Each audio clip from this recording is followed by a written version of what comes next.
بسم اللہ الرحمن الرحیم سبحانک لا علم لنا الا ما علمتنا انک انت العلیم الحکیم۔ سامعین کرام، آج کے درس میں ہم آپ کے سامنے دشمن سے حفاظت کے لیے قرآن کریم کی ایک سورت کے بارے میں بتاتے ہیں۔ سورۃ الفجر 30ویں پارے میں ہے۔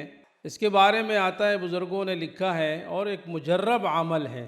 قرآن کریم کی ہر سورت کی اپنے ایک فضیلت ہے اور اس کی عظمت ہے اور اس کے پڑھنے پر اجر ہے اور اس کا وظیفہ ہے۔ قرآن کریم کے ہر ایک حرف پر 10 نیکیاں ملتی ہے۔ اب یہ جو دشمن سے حفاظت کے لیے سورۃ الفجر کا وظیفہ ہے، اس کے بارے میں کہا گیا ہے کہ آپ کا وہ دشمن جو آپ کا جانی دشمن ہو اور آپ کے مال کا بھی اور آپ کی بچوں کا بھی، ہر حوالے سے آپ کا دین کے بھی دشمن ہو، آپ چاہتے ہیں کہ آپ اس سے محفوظ رہیں اور اس دشمن پر آپ غالب رہیں، تو اس کے لیے سورۃ الفجر کی یہ جو سورت ہے، اس کا وظیفہ ہے کہ آپ بعد نماز عشاء یا بعد نماز مغرب ایک مرتبہ سورۃ الفجر کی تلاوت کریں صحیح تلفظ کے ساتھ۔ اور اگر آپ کے تلفظ ٹھیک نہیں ہے تو قرآن کریم کا حق ہے کہ وہ آپ ٹھیک کرا دیں، کسی اچھے قاری صاحب سے، حافظ قرآن سے، کسی اچھے عالم سے جو قرآن کریم صحیح پڑھنا جانتا ہو، اس سے اپنی تلاوت جو ہے وہ ٹھیک کرا دیں۔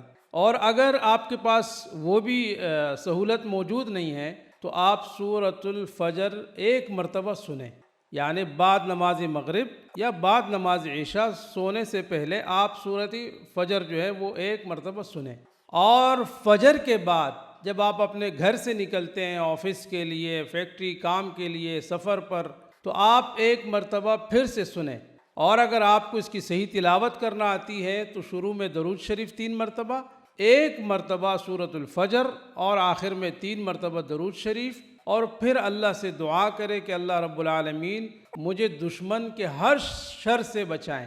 اور اس کے آخر میں جو آیتیں ہیں، یا ایتھا النفس المطمئنہ ارجعی الی ربک راضیۃ مرضیہ فادخلی فی عبادی وادخلی جنتی، یہ کثرت سے پڑھا کرے۔ اس سے آپ اپنے نفس پر، جو نفس اور شیطان یہ بھی تو بہت بڑے دشمن ہیں ہمارے، اس نفس اور شیطان سے بھی اللہ رب العالمین کی شر سے آپ کو محفوظ رکھے گا۔ اللہ رب العالمین مجھے اور آپ کو، ہم سب کو قرآن کریم پڑھنے والے، پڑھانے والے اور عمل کرنے والے بنائیں۔ وآخر دعوانا ان الحمد للہ رب العالمین۔